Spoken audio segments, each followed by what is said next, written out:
What's up, fight fans? This is Annie here to do another post-fight analysis between Broner versus Malignaggi. Okay, with Adrien Broner and Paulie Malignaggi, it was to be that Broner was just gonna wash him out and get him out in fifth or sixth round. Just get it over with, plain and simple. Paulie came to box. He came to fight through many combinations. I had him winning the first four rounds. He was throwing a lot of combinations to the body and the head, jabbing, moving, making Adrien Broner look silly in my eyes, and he looked pretty lost at that point. And I believe Mike Stafford, his trainer, really got in his head and told him to stick to the game plan, start walking down more, put more pressure, and start throwing more combinations.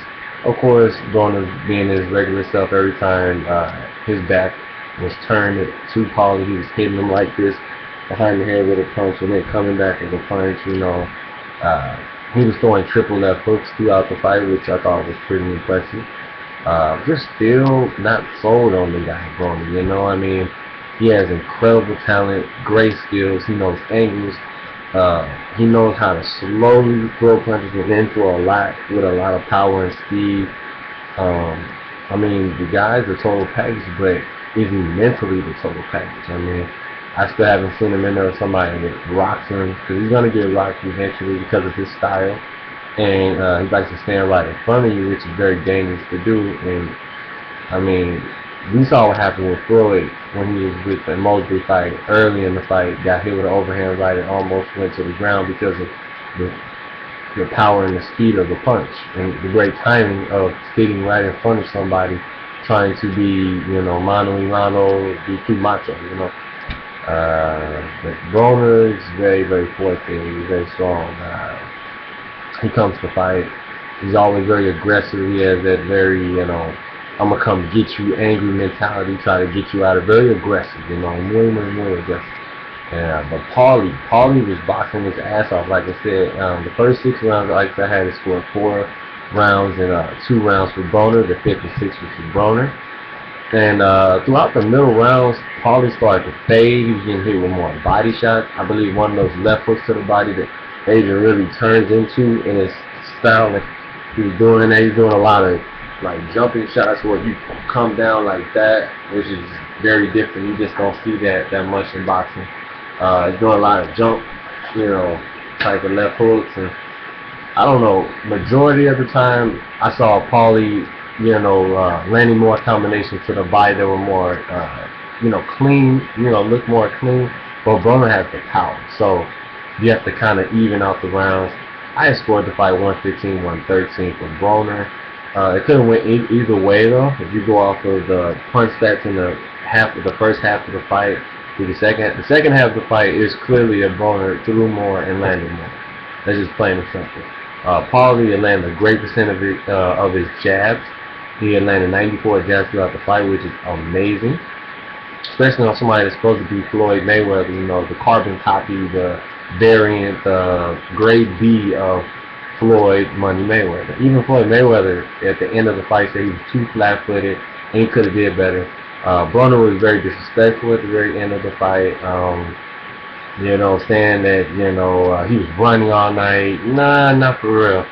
I believe he was just outboxing you throughout a good portion of the night, about 2/4, almost 3/4 of the fight, and you could not really get to him. You couldn't even knock him down. You said you was gonna do this, do that. You was gonna be so effective. What was that effectiveness? I didn't see it. I didn't see the crazy power at 147 pounds. Yes, he still does have power. He has incredible speed, and who doesn't? If you're very athletic and you work as hard as he does, doing 2 a day, morning and night, you should be an amazing boxer, puncher. You study your craft like that. And I do like one thing about Adrien Broner. Very confident with knowing his angles, and he knows timing. He knows where his opponent is always thinking, move slow and then react fast and like he throws a lot of combinations, and he keeps everything in the circle.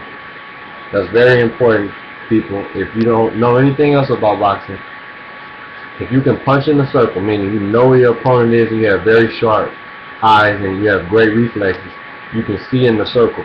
That means what a person's head from their shoulders, right around here.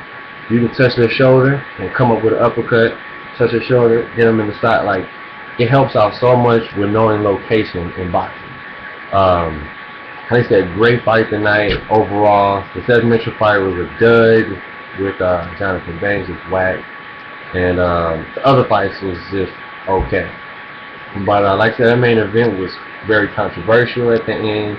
Paulie Malignaggi always keeping it real. You know, he let everybody know that boxing is full of shit.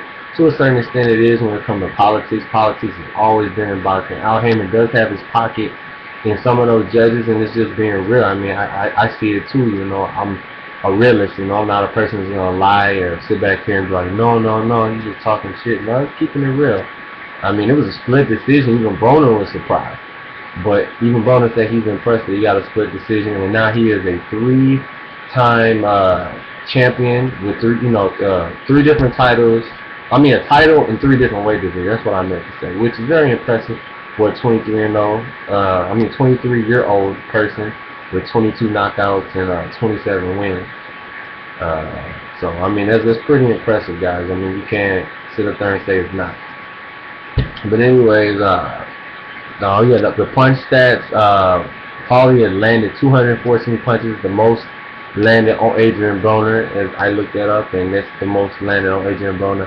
And Broner, he landed, I believe, 240 something punches. So, like I said, you guys tell me what you think in that comment section below. Do you think Adrien Broner is the next big deal? You know, the next Floyd Mayweather? And do you really believe that he said that he's gonna do a poll, and whoever has the highest percentage, that's who he's gonna fight next, because he feels that people say too much that he's picking his opponents? Al Heyman just picks, you know, whatever competition for him and doesn't pick the top grade A competition.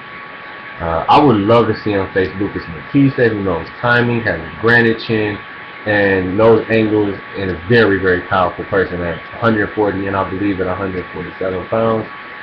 Do you guys think Adrien Broner will stay at 147 pounds, or will he go back down to 140 and get a title there? And then he'll be a 4 division with 4 titles if he can win a title at 140 pounds.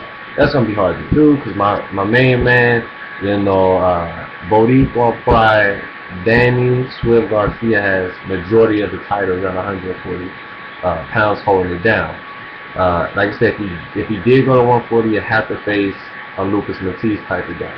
And the mandatory at 147 pounds for the belt that he has, the WBA, is Marcos El Chino Maidana, who is muy fuerte and is a great puncher and knows timing like no other.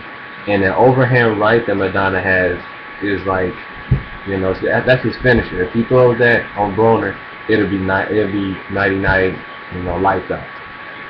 But you guys tell me what you think. Do you think he'd be able to handle those type of guys? Do you think he's ready? I think he's ready. I mean, there's no point in putting him in there with B or C level competition. Really test him out. I mean, this is boxing. Like, you know, nobody should be getting gift decisions or easy wins. Like, hey, the best versus the best. Just like Canelo Mayweather. Give Mayweather his credit. You know, he's facing the best. So, you gotta tell me what you think in the comment section below. Peace.